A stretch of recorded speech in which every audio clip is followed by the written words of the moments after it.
United States of America, and to the republic for which it stands, one nation, under God, indivisible, with liberty and justice for all. Nick, if you don't care, I'm going to ask you to lead us in prayer, please. Okay, I can try, that's for sure. Heavenly Father, we just thank you, Lord God, for this opportunity to get together and work on the issues tonight, Lord God. And we just ask that you guide us, Lord, and keep our minds clear and give us understanding. And Lord, we just thank you for you. In Jesus' name. Amen. Thank you, Nick. If you haven't signed in, we have a sign-up sheet over there. We'd appreciate that.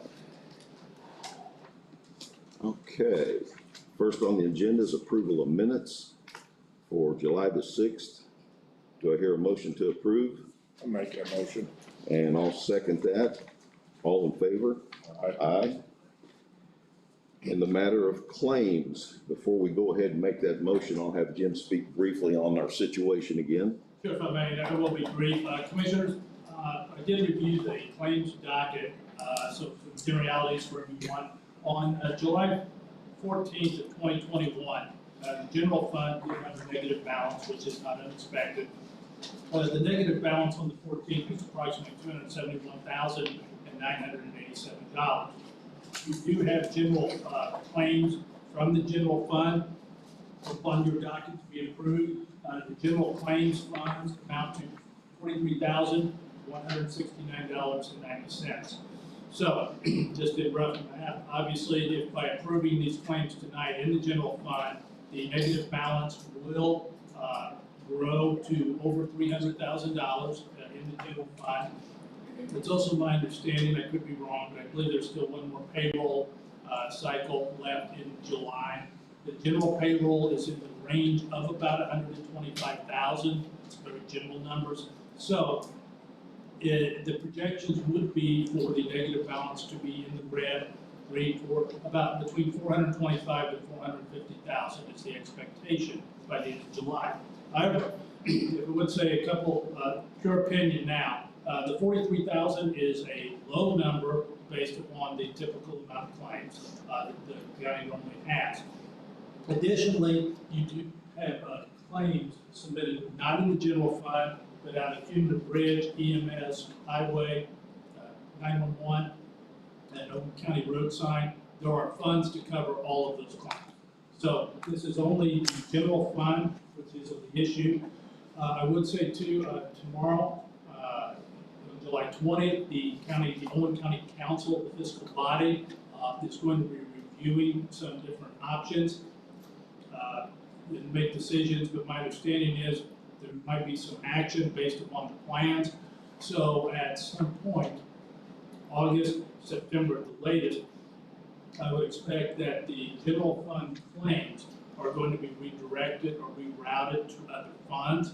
I'll report back to you. Obviously, I don't know because the meeting does not occur. But at our next August meeting, I would expect to be able to present what the council is as far as reducing or looking at the possibility of a great reduction. If not, I mean, pretty optimistic, but a zero negative balance by November 3rd. But you are approving claims that are in the red. The State Board of Accounts is fully aware of this. These claims are all legitimate claims. I don't want to suggest that in any way. And actually, there's a duty to pay them. But you are going to add to the negative balance, or what I just called, the amount in the red, probably in the range of about $325,000, and then probably looking at $425,000, $450,000 by the end of the month. Thank you, Jim, for the update. And again, it's not something that we want to do. At this time, we have to continue to pay bills, and the state is aware of it. So this time I'll ask for a motion to approve claims. I'll make that motion to approve the claims. And I'll second that. All in favor? Aye.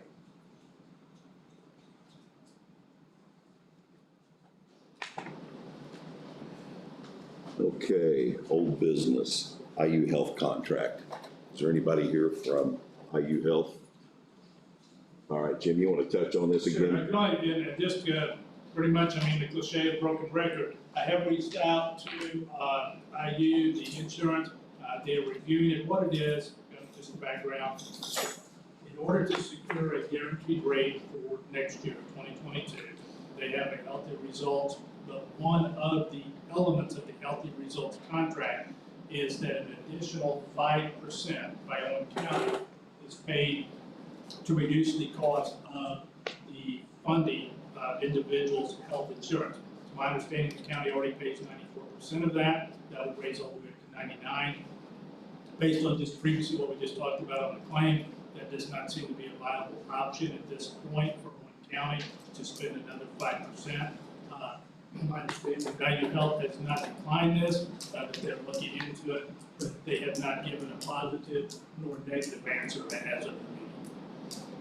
And to continue on that comment, we negotiated a deal back in December with IU Health to freeze our health insurance rates for 2021, 2022 by doing a health care testing, and they've come back with this additional percentage, kind of threw us for a curve there, so we're waiting on them to make a determination, but that was our whole intent, is to lock in our rate for the next year after this one. So we'll wait for them to give us an answer. Okay, next on the agenda is 911 Director. Kathleen, if you want to come on up. Yep. So, we had our MOU written up, sent it off to Eastern Heights. You guys should have in your packet a response from their attorney, Scott Arcorn out of Bloomfield. And it is pretty much, it's not a counter, but it's just their version of an MOU that they would prefer us to go by. I did send it to Jim and he looked through it. There are a couple differences from the one that we sent over. And there's obviously an indemnification, so if something happens, we can't go against Eastern Heights, which is typical. But the other one is, it's bullet 12. It's an insurance, that they want us to have, Additional $1 million liability, correct? Yup, $1 million liability. So if we cause damage, because we're not the only ones that's on the tower, and it's not just Eastern Heights, there's a couple other people that are on it as well, that if we were to cause damage to anybody else's stuff, that would end up covering it, so. Do you have that funds available in your department to cover that additional insurance expense? I'm sure I do, but I have not started looking into that because We'll have to use with our Epic that we already have. But yeah. And I talked to Jim about this. I don't know if Bob has or not. I don't think there's a problem going ahead and signing this tonight as long as we get that done. Is that correct, Jim, or do you Well, want you to have get that? 3 days, so it would be approved with the understanding within 3 days of today's date that $1 million liability would take effect. But as far as the cost, that would be from the insurance, and then it would probably be most likely would be the expectation that would come out of your fund budgets. Chris? Would the county's $1 million umbrella policy not cover that? It asked for an additional, if I'm not mistaken, isn't that right, Jim? Yeah, this is asking for an additional. And I don't know if I go back to them and tell them that the county already has an umbrella $1 million policy, if they would allow it to fall under that. So I guess if we wanna go that route while we're seeing how much the rate would be. I'll tell you what, let's do. This is requiring one signature. Mhm. So I'll ask for a motion for Bob to approve one signature on this, and that will give you the 3 days to find this information out. Okay, And at that time, I can come to your office and sign this document within that 3 days. okay, Does that suffice, Jim? Yeah, I would say that if you're making it contingent upon that the insurance policy can be acquired within the 3 days of today's date. So it would be a tentative approval contingent upon the securement of the $1 million insurance policy, either by the umbrella policy through our own insurance or funding through the communications system. Okay. Are you good with that? yeah, Okay. yeah. I mean, obviously, we need to get this taken care of and get it up and running, so, if you wanna call John, Sheila's probably got the number, she can get that for you, John Parmalee, Okay, and he can get you that information, and then call me immediately and we'll get it taken care of. okay. You have anything else? Yes, So today, we had a phone issue. Okay, We lost our administrative phones for approximately 4 hours today. Not quite 4.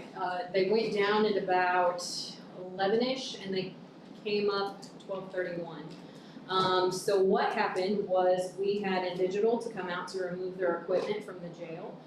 Something that we had been planning because we're in the process of moving everything that is from the communication center that's located in the jail, moving it to the communication center so we don't have to rely on the jail. correct. Well, in the process of doing that, we found out that when we started unplugging the digital equipment, we lost our administrative phones. We still had 911 lines, that was never affected, but we lost the admin lines. And doing some further digging by digital, a couple other places, we found out that when IT and them put the phone system in, they used InDigital's connection from the jail to my building to run the admin lines instead of the county's network connection to do that. So we had to try to plug everything back in, get it up and going. It's a process, it's not quite just a plug and go situation. So that stuff, I've talked to Sam, is not gonna be removed from the jail until we can get what I brought to you guys in digital, the second server over in my building, get us off of the jail's equipment, and then they will be able to come in and remove all that stuff. Okay. And again, we talked about that. Unfortunately, we didn't have the handbook or the guidebook of all the electrical connections there, so. Yeah. All right, well, thank you for that update. Bob, I'm gonna ask for a motion for approval of me signing this, the license agreement with the Eastern Heights Utilities. I'll make that motion, Joe. Okay, I'll second that. All in favor? Aye. It'd be good, it did read contingent upon the securing. Correct. Yep. Yeah, I should have added that in there, even though we already discussed that. So just give me a call. Yep. And I'm gonna give this back to Sheila to Okay. hold on to. Yeah, I can so, just come to the office and sign it. yep, I'll call their attorney tomorrow and see if the umbrella works, and then also get the number from Sheila to see about adding on to what that would be. Okay, thank you. Yep. Okay. WTH agreement. Did they get a hold of you? Yeah, is there anyone, I guess if you ask, is there anybody? Yeah, is there anybody here representing WTH? Or the school? Or this? So, Commissioner, I can tell you that I've read this agreement, and I guess what I'm telling you is, it's not that I don't understand it, but I don't know either one of these two parties. I don't know what they're actually asking. So I would be hesitant to suggest that the commissioners should approve an agreement, but we really don't understand who these parties are and what is the scope of what's being requested by the commissioners. And I appreciate that because I've been involved in trying to figure out who all has access to Owen County's WTH, and there was a long list, about 43 different people and organizations, that was quite concerning to me. And that's about as far as I can tell you as well. Okay, so from what I gather, the company is working with the school corporation to track to do their bus routes and stuff. So they're wanting a shape file, it'll be a one-time shape file that I send them with roads and, I think it's the county boundaries, the roads and stuff like that. And that it would be a one-time thing. And then they would come back again and sign another contract when they needed another shape file. Is that being paid for by the school corporation? That is my concern, Yeah, there right. was nothing in either the agreement or anything that the gentleman said that there was any, financial. I know on the original list, I know that they were on the list, but it didn't say who was paying for what. And I personally don't think that the county should pay for that when the school corporation has a much bigger budget. Norm? We have a contract with TransFinder for our bus routes, and what they're getting from us is a flat file out of Power School for all the addresses, phone numbers, contact information for our students, parents. I don't know what they're asking for from you guys. It sounds more like they're wanting the county map so that they can take what we give them and plot to make routes. Right. Yeah, basically I would give them. But we've already paid them for our portion of it. So So I don't know what they're asking you guys to pay for. I guess at this point, we need to have Jim verify exactly what it is that they're asking here in this agreement before we go ahead with it. Like I said, it could be fine, but I mean, there's no one here from either party. No one has came and presented any of this. There's no different costs that have been explained.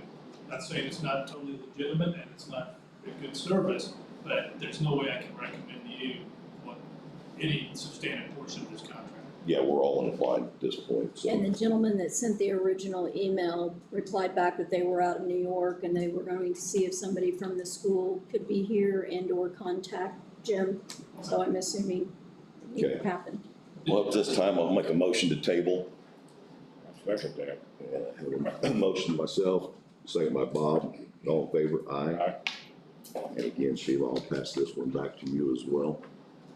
Gary, if you want, when he comes, because he's gonna be down for us, I can get him to get in contact with you, Suzanne, yourself. Have him get a hold of Jim first. Yeah, please. All right. Thank you.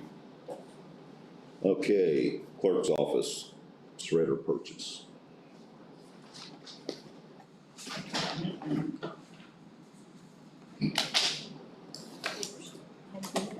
Huh? That'd be what I think.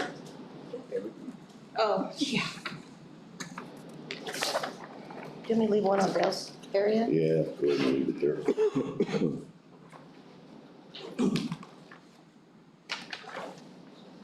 Okay, Bob, I'm mainly gonna be talking to you here. The state's mandating that our child support division has to have a certain kind of a shredder.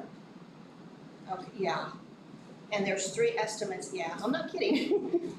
There's 3 different prices. The lowest one is Bedford Office Supply, and you can see the price, I highlighted it. But it's not coming out of the general. It's coming out of my Title 4D line item, and it only can be spent for child support purposes. So it's not gonna affect the general fund whatsoever. And the money's in this fund line. Yes. Jim, do you want to read the 3 Sure, we quotes? have there are 3 quotes, and this is for a shredder. The first quote is from Bedford Office Supply. They are located in Bedford, Indiana. They have a quoted for a Phillips model HS 1010 paper shredder. Their cost is $5,884.26. $5,884.26. The second quote is from Staples. Staples has also for HMS Secure 14 plus cut high security shredder. Their quote is $5,999.99. Again, this is from Staples, located, no, that's a ship to, I'm sorry. And the total number is $5,999.99. There is a third quote. It comes from Elijah The office depot. Guidance, and there's an email office at Office Depot. It is the amount from Office Depot, store number 530, is $6,997.79. However, that has a tax in it which should not apply. So the actual quote, not including the tax, would be $6,539.99. $6,539.99 at Office Depot. Recapping, Bedford Supply, $5,884.26. Staples, $5,999.99. Office Depot, $6,539.99. Thank Well, you, the Jim. reason why they have to have it is it has to shred smaller than a grain of rice.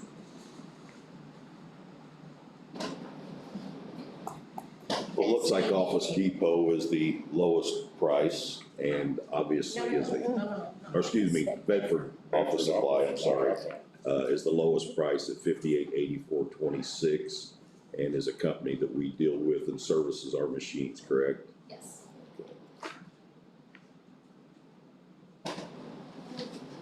We have to have this, Bob, otherwise we get written up. That's replacing a big shredder up there on the, No, this is just for the clerk's office, for the child support person. She has to have this, it's state mandated. sorry, there's no way around it, but it's not coming Somebody out. else be shredding it. No, I've already threatened it, nobody else can use it. So I'll make a motion to approve, the lowest bid, which is Bedford Office Supply at $58.84.26. Do I hear a second? Second that. I have a second by Bob. All in favor? Aye. Aye. Thank you very much. Sheriff Department. Any updates? Yeah, we got, the new children's in, jail commander, Bill Snodgrass, and assistant commander Levi Miller, and everybody, the whole entire staff, as well as inmates. That's all for the inmates. Got up about 90 degrees in there, but, they kept them plenty of Gatorade, and lifesavers. They're doing good, the new chiller is in, up and running, we got a few tweaks, we'll have to work out.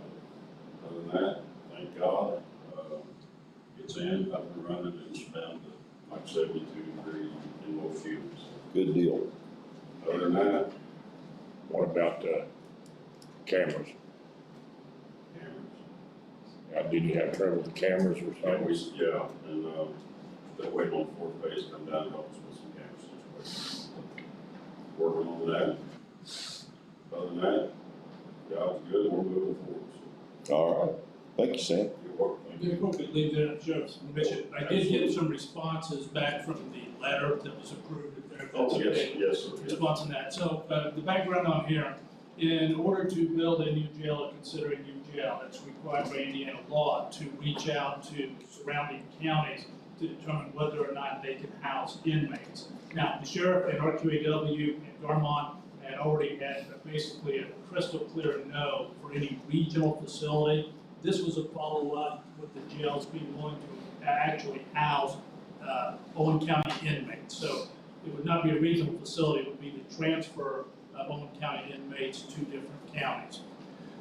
So the responses were from Clay County, Monroe County, Morgan County, and Hendricks County were all no's.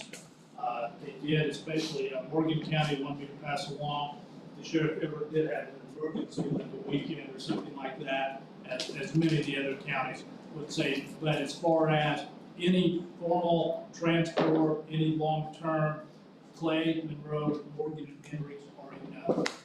From Putnam County, there was no response, either by mail or by verbally. Greene County did respond verbally and by a letter. They have indicated that they would consider housing up to 15 detainees. So there's nothing to be decided tonight. This is just purely a follow-up when the public hearing comes. But 4 counties no, 1 county no response, and Greene County said for a limited amount, they would consider that. So at this point, for the jail feasibility study, both aspects, regional facility and housing are completed. You'll be ready to proceed when you're ready to have that hearing. Okay, thank you, Jim. Did you get a copy of that letter as well from the, Oh, yeah. okay, just wanted to make sure we all were on the same page there. Got all the emails on them. All right, next up, highway. Good evening, Commissioners. Evening, Good Ray. evening, Greg. Still need to report in regard to simply flood damage. Commissioners, still have Keith Road closed. We have a pipe ordered. It is supposed to be in on Tuesday. The hole is ready to install the pipe. So it is quite a large job, but I look for it to be open. If the pipe does come in on Tuesday, we will have that road open that Friday, next Friday. The Server Road Bridge at Rattlesnake is unrepairable and needs replaced. Sand Lick Road is scheduled for pipe replacement this Wednesday, so it should be opened back up by Wednesday afternoon. The bridge at Bandy Road can be repaired. After a consultation, I am going to go to the local sawmill have the dimensions of the boards that I need to do the repairs to that bridge. With a few oak boards and some all thread, we'll get that bridge opened back up. That was on Bandy, you said? Yes. So that is repairable. Dunn Road Bridge, we are building a runaround to that bridge right now.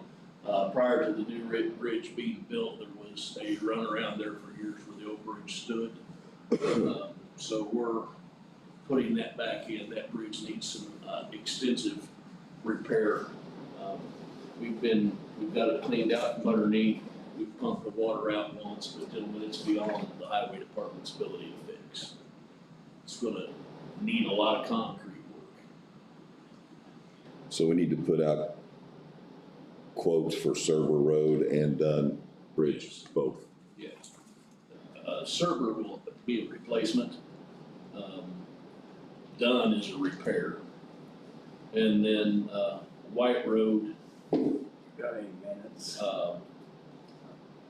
it is closed between State Road 43 and, address 1956. That bridge is repairable and we can do that work. It's just, we've not gotten to it yet. Enough hours in the day.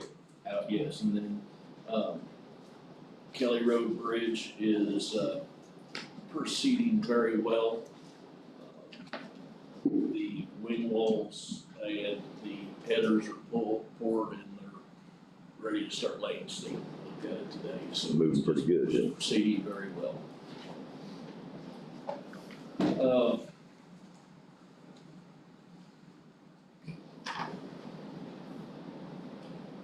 The other thing, gentlemen, I asked you to put all projects on hold until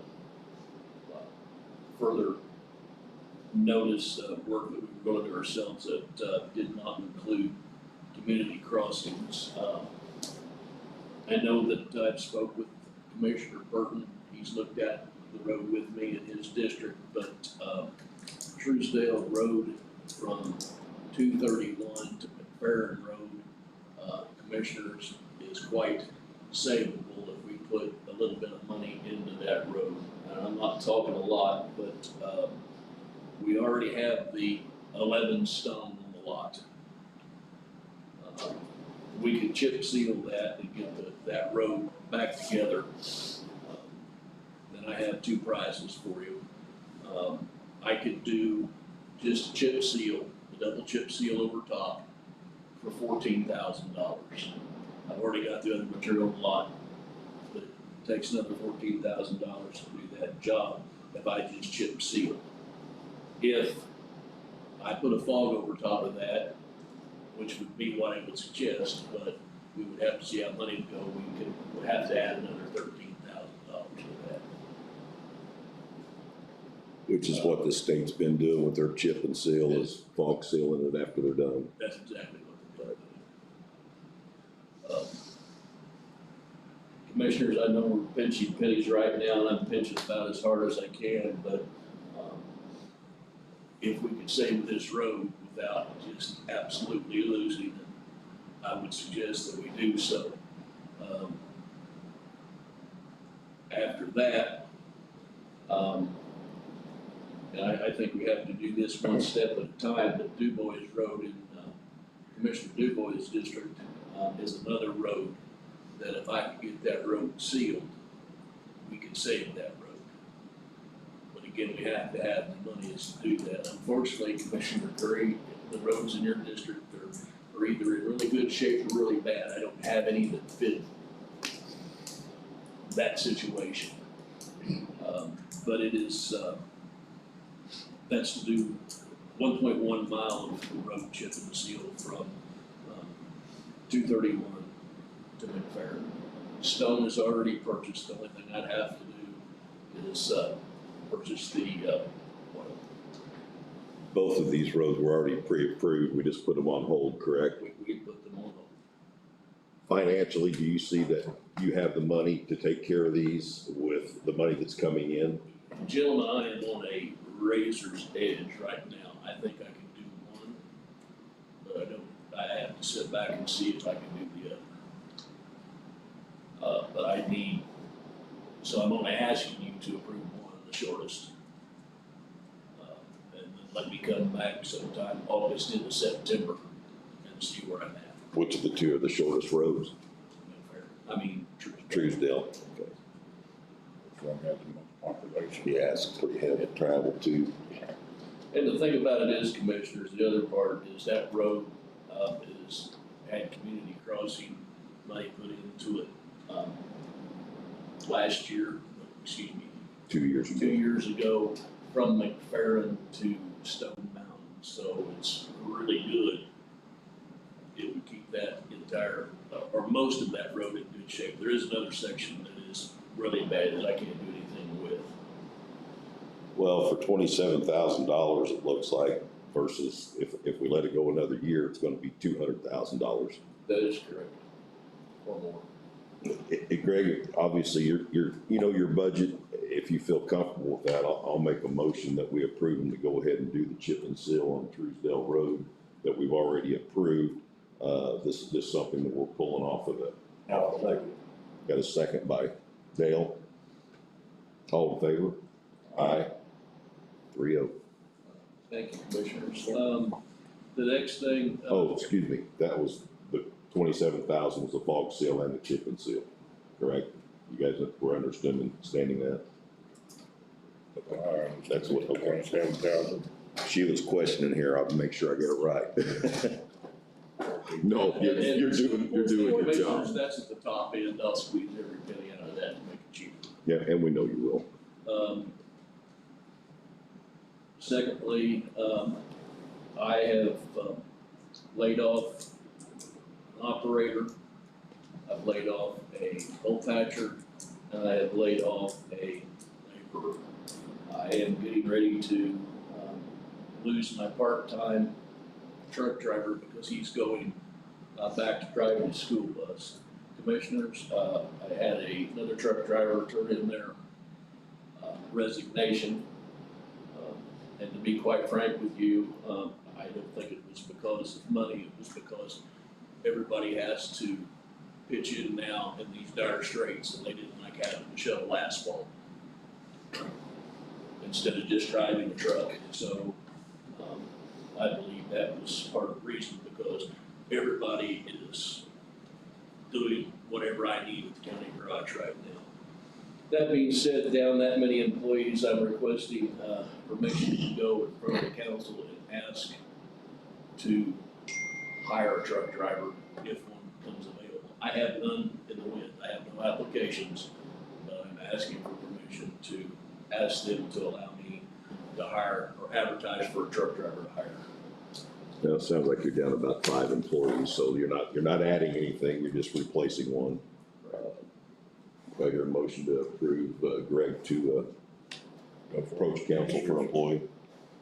I'll make that motion. Got a motion by Bob, do I hear a second? Second. Second by Dale, all in favor? Aye.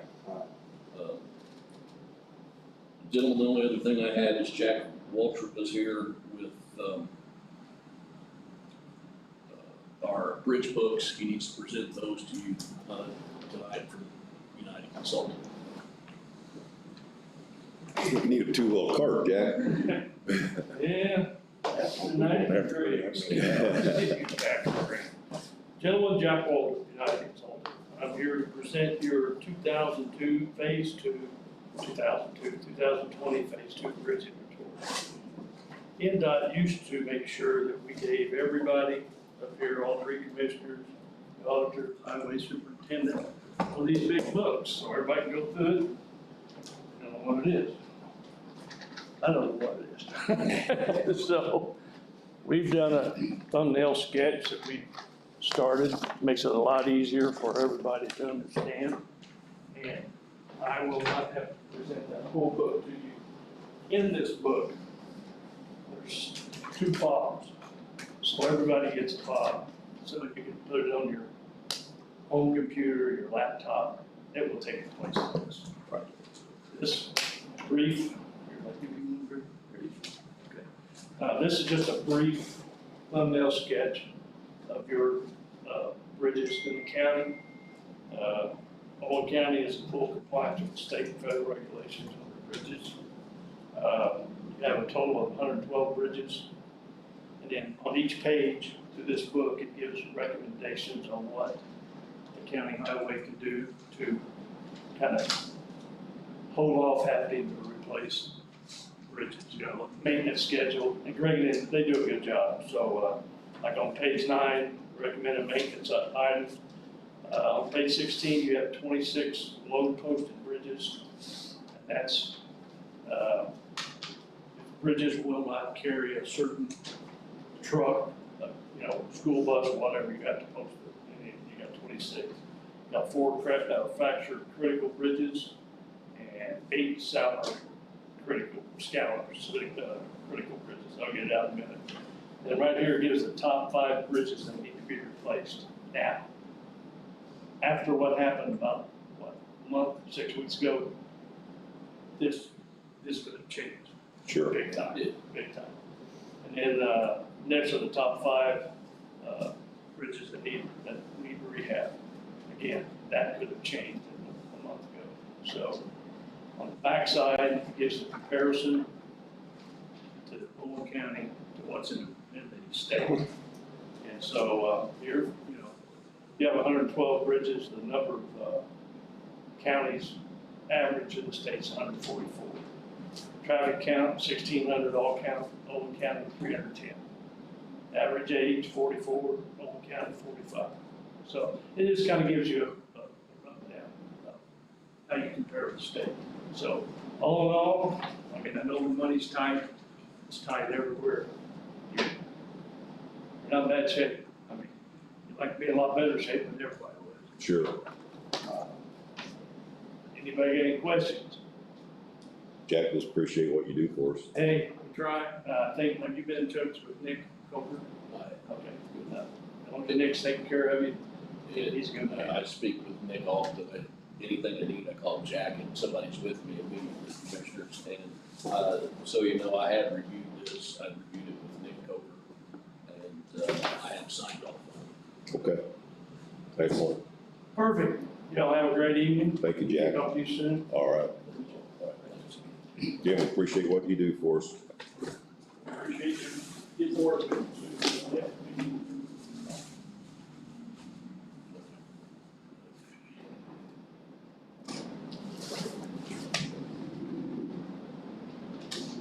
Okay, commissioners, I do have 3 full books. I need to keep one. And in general, I give one of the books, so she has. As long as I get one of the. So, auditor's office, so there is an extra book, and then I have the files. Why don't we just keep that at the highway department? Okay, I'm gonna go ahead and give this to the auditor. Did he put the USB ports in that box? You know? Yes. Okay. As long as we get those, that's all. How many years do you have to keep these? I mean, I have like back to 2013, 14. That's a question for Jim. I wouldn't get rid of any of them. Okay. It's updated yearly, but yeah. I also have them clear back to the 50s at the highway department. Probably a good idea. Commissioners, I have 2 right now. I'll have to get another copy once. Here's, Mom, I'll get you one. Here, there's one in this book. She's got an extra. Okay, she's got maybe one in each. This is what I got last year, so this is good enough. Jim might want one, I guess. We got an extra one. Jim. Thank you, Greg.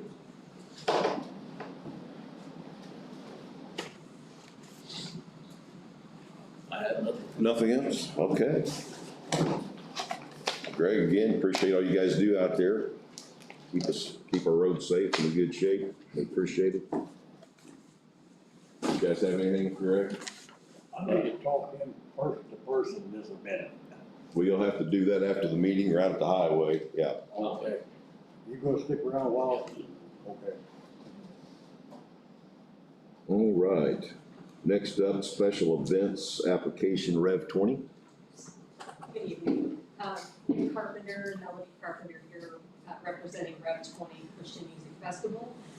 The festival is scheduled for August 7th. It'll be on Main Street and Market Streets. We are hoping to be granted permission to use the electric boxes that are closest to Main and Market Streets, as well as the use of water for our vendors, our food vendors. And then if you grant us permission to use those, we would like to know who we can pay to take care of those bills for that day. I think we have in that ordinance those fee rates, if I'm not mistaken. I thought they were doing this, I got it here somewhere.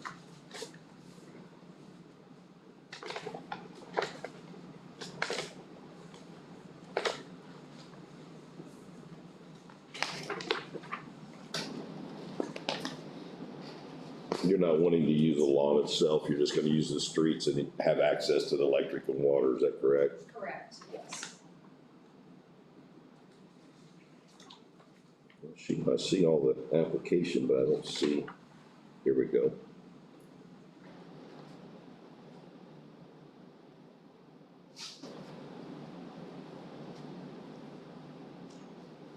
The water would come back to Owen County Commissioners, I'm assuming.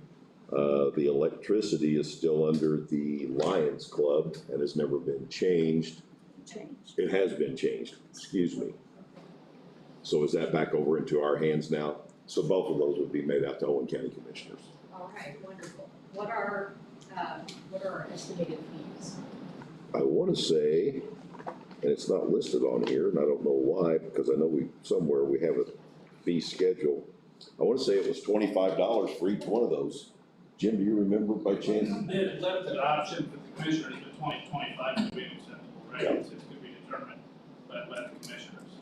That's We'll just- wonderful, thank you, yes. If you guys don't care, I'll make a motion that we approve $25 for each of those utilities. Do I hear a second? I'll second that. Have a motion by myself, second by Dale, all in favor? Aye. Thank you. There you go. I have one other question. We noticed that the boxes are tied shut. I will make sure that the maintenance man takes care of that for you. Okay. All right, Glad to have you back. thanks. Thank Glad to you. be back. Yes.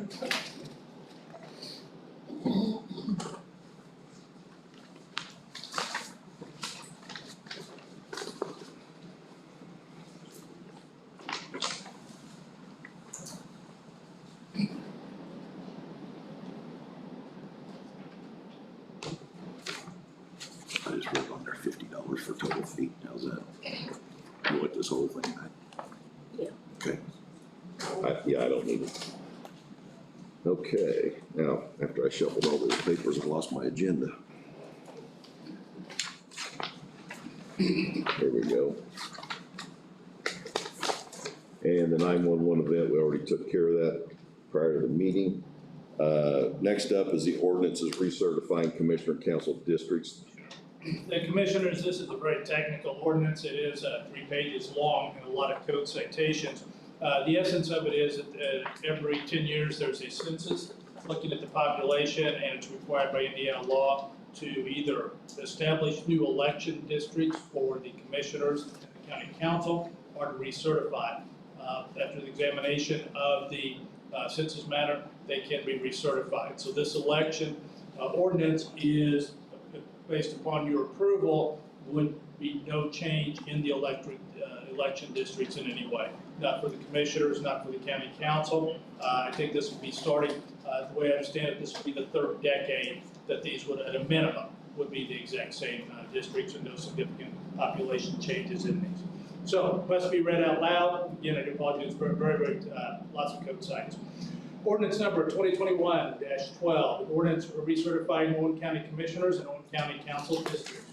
Whereas pursuant to Indiana Code 36-2-24, the county executive shall divide the county into 3 commissioner districts that are composed of contiguous territory and are reasonably compact. The districts drawn by the county executive must not cross precinct boundary lines and must contain as nearly as possible equal population.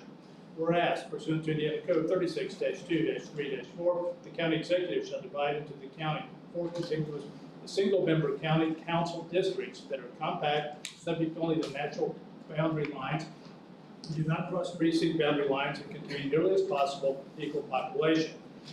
Whereas pursuant to Indiana Code 36-2-24G and Indiana Code -36234G, during the first year after a year where a federal decennial census is conducted, the county executive shall determine a new division of election districts is required.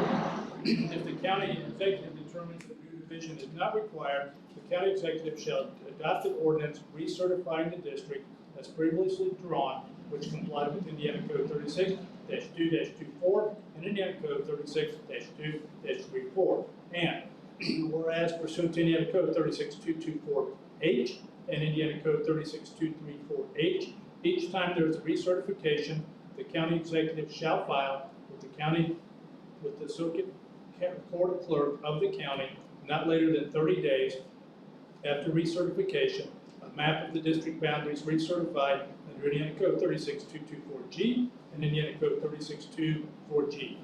So upon passage of this, it must then be filed with the clerk. Whereas, pursuant to Indiana Code 36-224.7, the county executive shall file a copy of this ordinance with the circuit court clerk. And whereas review of the Owen County Ordinance 2016-009 reveals that the election districts have remained the same over the past 20 years, and these election results have been certified with the Indiana Election Division using the same districts over the same period of time. Now therefore be it ordained by the Board of Commissioners of the County of Owen, State of Indiana, the following. Section 1, recertification. Pursuant to IC 36224G and IC 36234G, the Owen County Board of Commissioners have reviewed the federal decennial census data and the Owen County, State of Indiana voter status count by precinct, split, and have determined that a division under IC 36224E and IC 36234E is not required. The existing county election districts and the county council election districts established by Owen County Ordinance 2016-0009 are composed of contiguous territory and they are reasonably compact. The election districts do not cross precinct lines and contain as nearly as possible equal population. B, the following commission election districts are hereby recertified. Commissioner District 1 shall be comprised of the townships of Jackson, Jennings, Harrison, Taylor, Montgomery, and Wayne. 2, Commissioner District 2 shall be comprised of the townships of Washington, Clay, and Franklin. Commissioner District 3 shall be comprised of the townships of Lafayette, Morgan, Marion, and Jefferson. The following county council election districts are hereby recertified. County Council District 1 shall be comprised of the townships of Taylor, Wayne, Montgomery, and Harrison. County Council District 2 shall be comprised of the township of Washington. County Council District 3 shall be comprised of the townships of Jackson, Jennings, Lafayette, and Morgan. And 4, County Council District 4 shall be comprised of the townships of Clay, Franklin, Jefferson, and Marion. Section 2, maps. A map depicting the recertified county commissioner election districts is attached hereto and incorporated herein by reference and marked as Exhibit A. B, a map depicting certified county council election district is attached hereto and incorporated herein by reference and marked as Exhibit B. Pursuant to Indiana Code 36224J and Indiana Code 36234J, if a conflict exists between 1, a map showing the boundaries of the district, and 2, a description of the boundaries of that district set forth in the ordinance.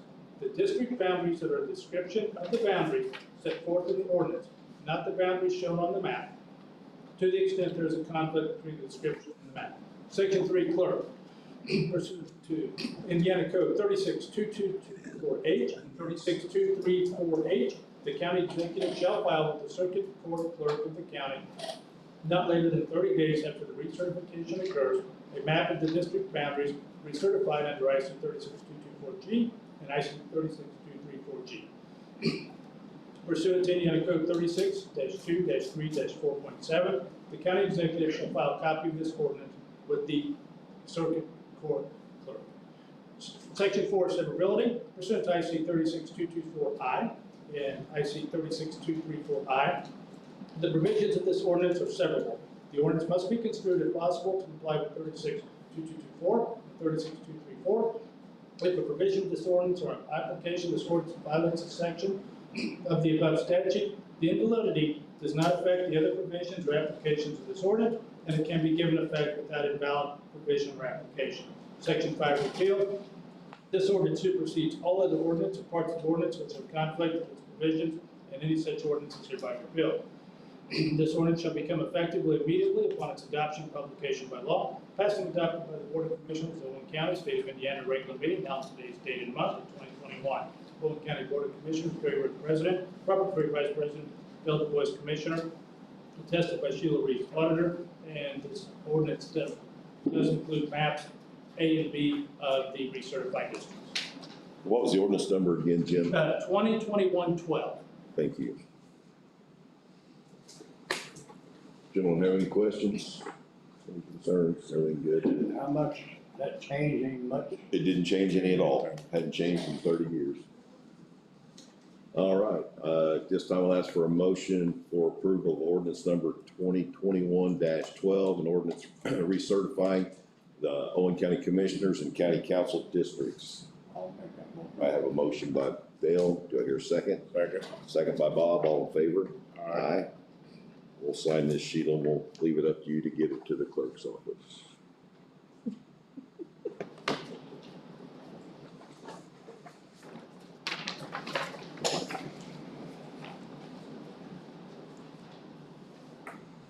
While we're signing that, elected officials and department heads. Christine, I know you have something. Come on up if you want, or you can sit right there where you're at. Doesn't matter to us. Okay, I just wanted to give you an update on the health department. We have, 4 grants, 3 of them are extended grants that we're already currently in. One of them is a reimbursement grant from the state where, the COVID vaccine was free to individuals, but the state did bill insurance companies. So we are gonna get a reimbursement for every shot we gave between January 1st, 2021 and December 31st, 2021. I don't know yet what we can do with that money. It's gonna be a large amount of money. That was my next question, so you're waiting to hear, yeah. Yeah, and so I'm not for sure, but it'll be probably over $130,000. And I don't know yet how we can use it. They haven't given us that guidance. Okay, The other 3, the public health emergency preparedness, we're in a 5-year grant with that. We're getting ready to start year 3, so that's just a continuation. They did extend the COVID testing clinic till December 31st, 2021. So that will be an additional $50,000 going into testing, because we are gonna take on testing for the school. So when the school system has any testing needed, we'll have to provide for them. okay. And then, they did pull out the vaccine clinic, because the testing and vaccine was the same. Now they pulled out the vaccine that will run from July 1st, 2021 till June 30th, 2022.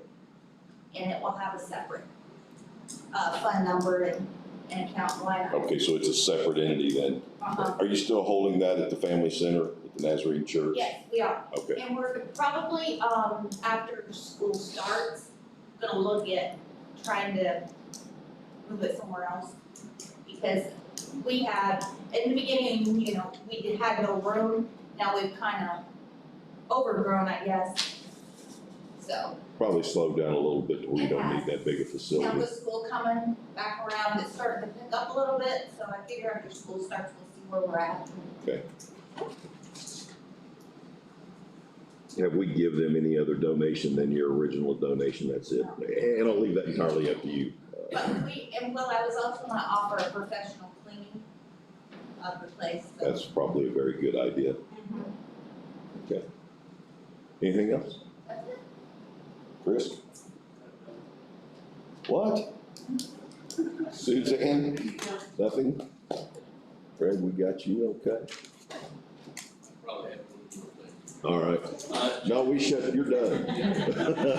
Just an update in regard to monies available for flood damage.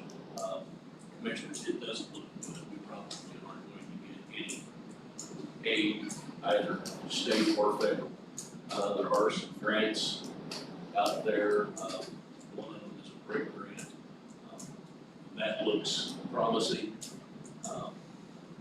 It is a matching grant, but labor and equipment can be used with proper record keeping as part of that. So I think that is something that we need to look into. There are some loans through the state, but I wouldn't recommend those at this point in time in our financial situation. So I think our only option are the brick grants, and it'll probably take a work session to sit down and go through those. And I did speak to Jack about that through email and told him to go ahead and pursue those avenues and let me know what needed to take place and what was involved. He did make me aware about the labor cost and equipment cost, that we could use that instead of actual cash money, which is a big plus right now. So we'll follow up on that. And again, if we need to get to a work session, we'll definitely do I that. think that's probably where we'll, with a little more information, Jack will probably all need to sit down, commissioners, probably somebody from the council, sit down. This is where we're at, this is what we need to do. Okay. Sounds good. We'll wait to hear from him and see what he comes up with then. Anybody else? Andy, you have anything? Thank you. Polly? Okay. Barrett, you're up. It's Baron Barnett from Jackson Township. Basically, I tried to pass some of these out, so if somebody wants one, then you have one. But I basically researched agenda item 21 from the UN, as well as UN 2030. And in reference to the United Nations doctrines and the things that are adopted here in the United States, why they've come up with a multitude of different ways of packaging and selling the concept of regionalism. Now, they give it a lot of fancy names. Like I've got in my little flyer, there's different places you can go to find out what they're really talking about. But basically, it's un-American, and basically, it's a form of representation of government that there is no representation. They're assigned appointees. They have brand new taxing units for you. The public have to pay for it. And so I looked into it. I got one example inside here that you can actually find out about a group of counties that have adopted regionalism, and it's got a 2 or 3 year plan to it, and you can see what's going on. So if you want that information, I've got a couple of handouts. The other thing I want to point out is I did get a hold of Howard County's regional people up there. Talked to Ray Stevens if you want to talk to him. He is a sole individual on regionalism because of all the so-called free money.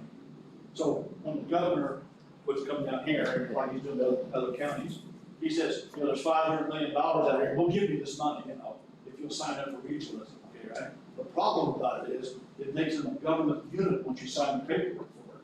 And once you become a government unit as part of the regionalism of these 6 counties, or usually 6 county groups, then what happens is a whole new taxing scheme comes in, right?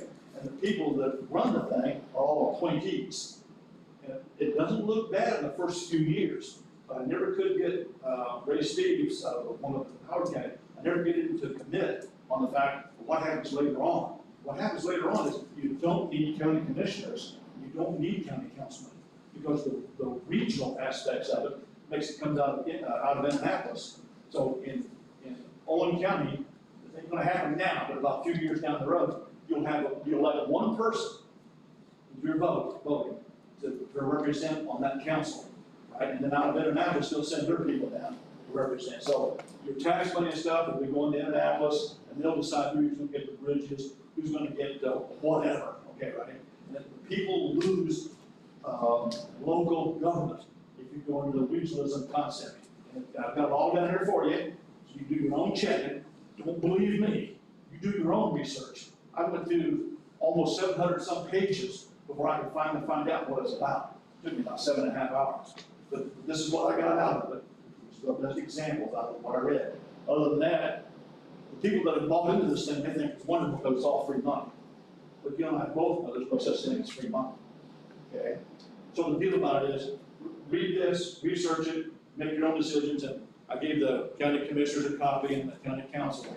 So if you guys do your research, find out what regionalism is really about, okay?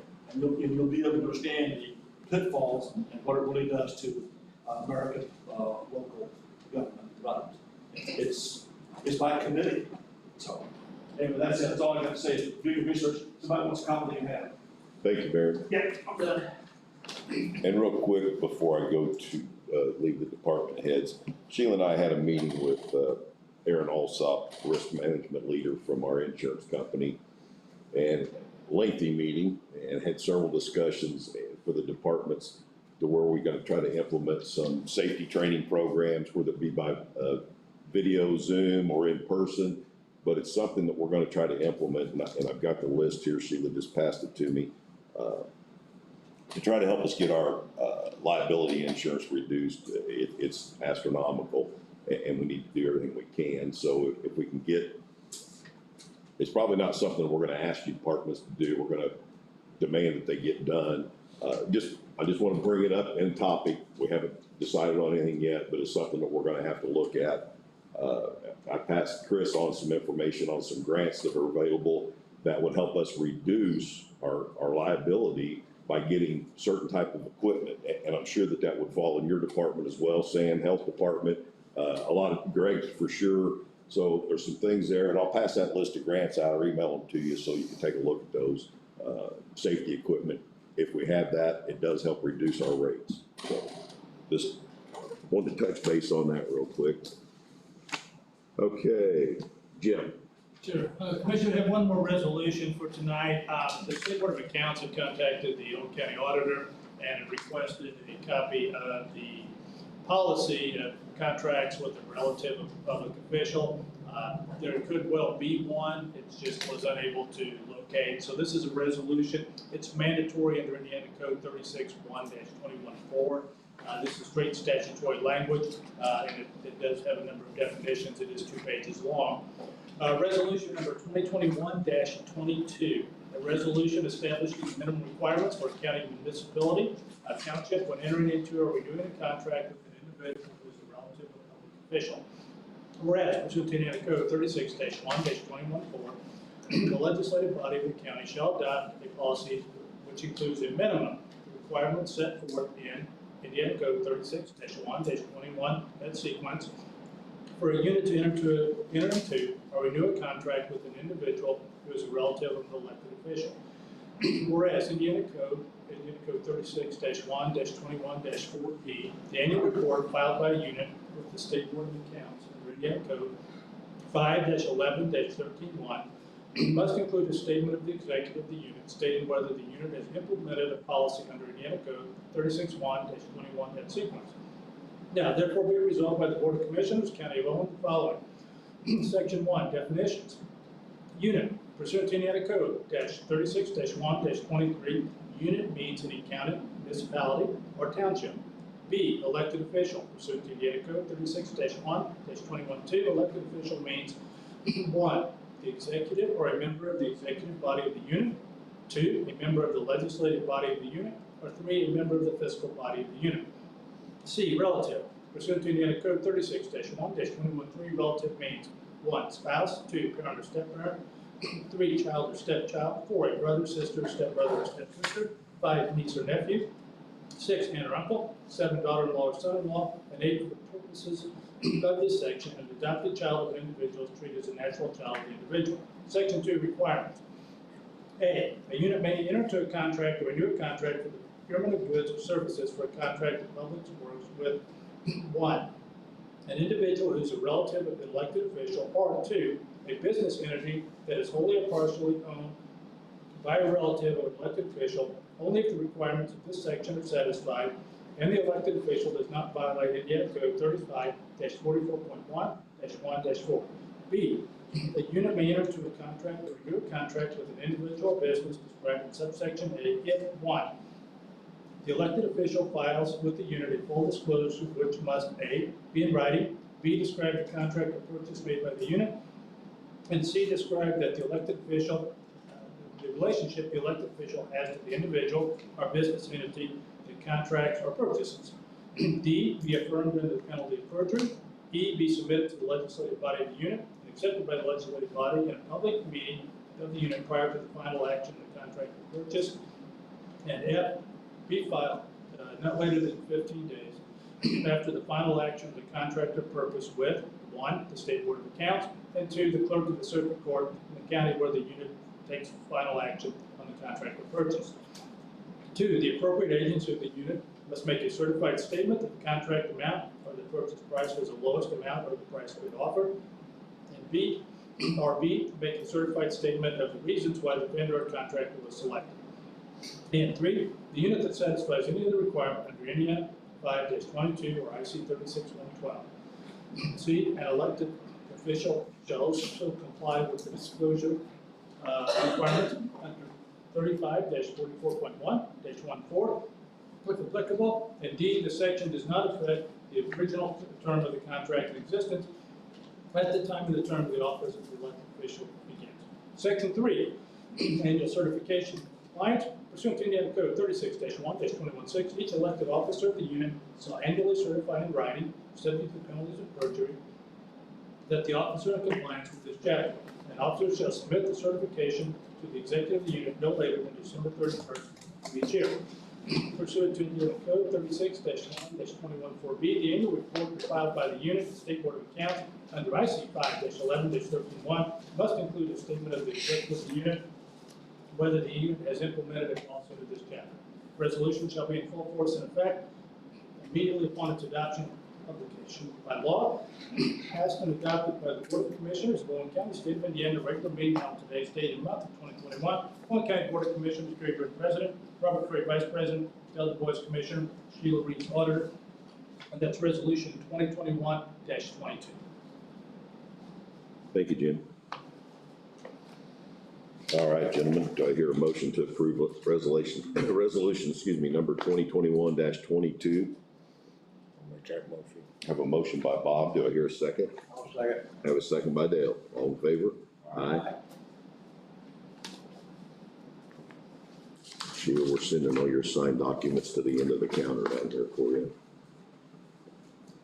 All right, Dale, do you have any comments? No, Bob? sorry, it's late. We'll take that Some comment. people just have to work, you know. Oh, Bob, you have anything? I have nothing. All right, and I'll have nothing this evening myself, so I'll make a motion to adjourn. Oh, I'm sorry, Sheila, I missed you. I apologize. Sheila's got stuff. Yes, yes, I forgot about that. We have the Peters agreement in front of us here that has been approved, and if I'm not mistaken, this requires one signature, yes. Let's make a motion allowing you to sign this. This is the continuation of the application. Thank you, Sheila, for catching that. Do I hear a motion for myself to sign the Peters municipal consulting agreement? I'll make that motion. This is one for council maybe. Yeah. Okay. I have a motion by Dale. Do I hear a second? I'll second it. Have a second by Bob. All in favor? Aye. Aye. All right, Sheila, what else do you have? So, That was it? Thank you for catching that. Okay, now I'll ask for a motion to adjourn. I'll make a motion to adjourn the meeting. Have a motion to adjourn. I know Dale's gonna second it. All in favor, aye. Aye. Thank you, folks.